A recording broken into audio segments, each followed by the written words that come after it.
Hi, I'm Eric Woodard, Professor and Director of the Additive Manufacturing Center for KCDCS. And behind us is the concrete printer in its early stages of getting operational.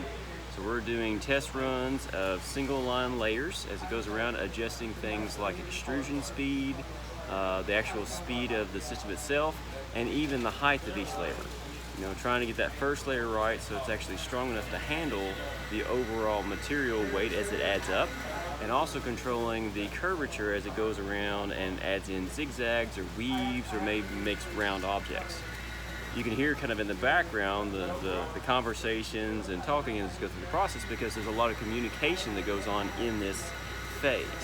The key thing to understand is that there's so many adjustments and so many factors built into this, like your water flows, your speed of extrusion, adjusting that so you have folks sort of like eyeballing it and then making slight micro adjustments on the computer side. All the while doing this in real time, because the fact is the concrete's going to set up on you. So it requires a lot of coordination, talking through that, a lot of process handling.